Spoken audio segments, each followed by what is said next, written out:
Hai, selamat malam kepada Anda semua peminat-peminat horror story.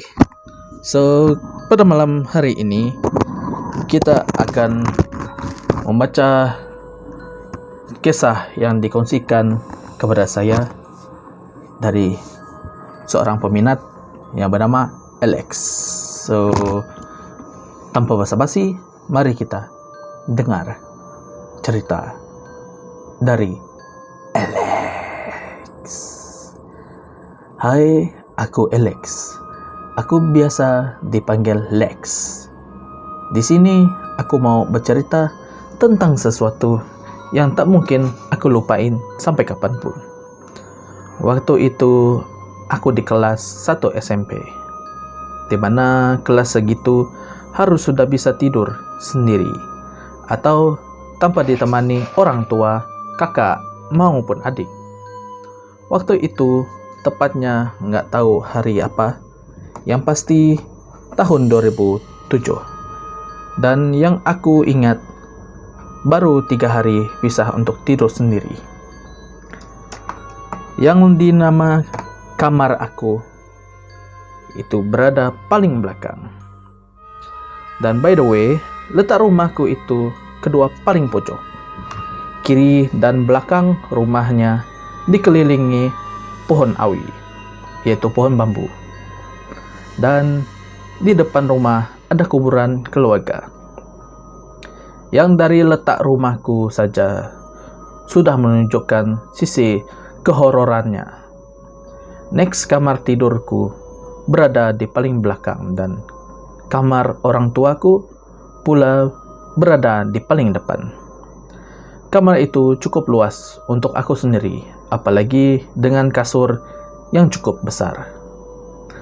Seperti biasa, di malam ketiga itu, aku biasa saja, karena malam-malam kemarin aku mampu tidur sendiri melewatinya. Hanya itu, malam itu, tepat jam 3 lewat, karena aku melihat jam dengan mata yang sedikit terbuka. Saat aku merasakan ada yang bergoyang-goyang di tempat tidur, dan seketika aku takut karena aku tahu aku tidur sendiri dan aku pun sudah mengunci pintu rapat-rapat sebelum tidur.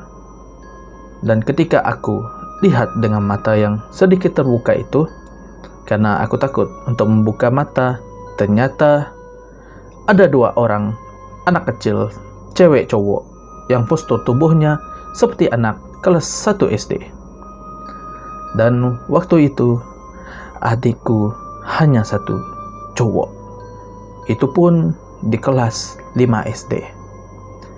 Ketika aku lihat mereka sedang melompat-lompat di tempat tidurku, karena aku ketika itu tidurnya paling piring. Pinggir. Sorry. Dan sisi sebelah masih sangat luas. Mereka melompat-lompat di sisi yang kosong itu. Seketika aku langsung membaca ayat-ayat yang aku bisa di dalam hati. Bahkan saking takutnya saat aku membaca ayat kursi, rasanya putar-putar nggak kelar. Putar-putar tak habis-habis. Aku terus berdoa semoga cepat-cepat pagi. Ingin aku teriak rasanya, tapi tidak bisa. Dan yang paling menyeramkan lagi, anak cowok itu menghampiriku dan memperhatikan wajahku seakan dia tahu bahwa aku dari tadi memperhatikan mereka dan tidak tidur. Karena aku melihat mereka dengan mata yang sedikit terbuka, di situ aku merasakan takut sekali.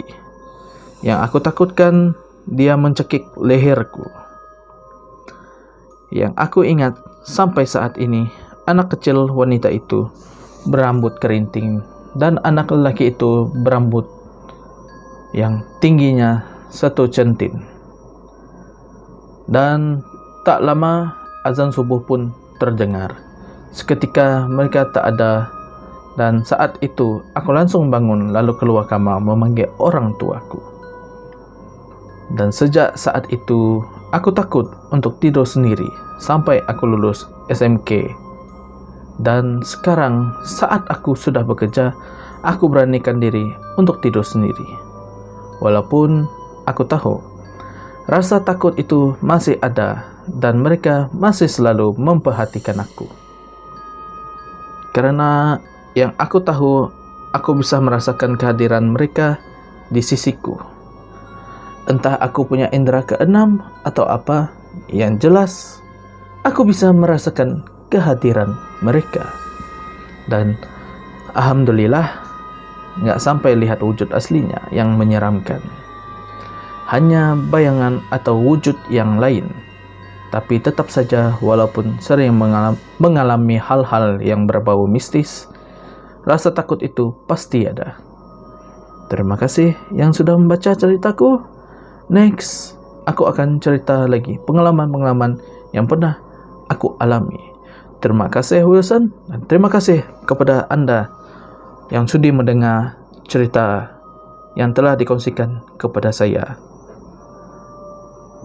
Bagi Anda yang ada mengalami pengalaman ataupun kisah misteri, Anda boleh berkongsi kepada saya melalui email ataupun WhatsApp atau Facebook saya. Anda boleh send ke email saya wilsonrobi662@gmail.com atau Facebook Robi Wilson, ataupun voice note ke WhatsApp saya itu 014-286-0082. Sekali lagi 014-286-0082. Anda boleh mengkongsikan kisah atau pengalaman Anda ke email saya maupun Facebook maupun voice note ke WhatsApp saya. Dan saya tidak bosan-bosan untuk mengingatkan Anda supaya tekan tombol like, share, komen, dan subscribe. Dan jangan lupa tombol loncengnya supaya Anda tidak ketinggalan video-video terbaru dari saya. Sampai berjumpa lagi. Akhir kata, jangan takut pada makhluk halus ataupun hantu, karena derajat kita lebih tinggi dari mereka.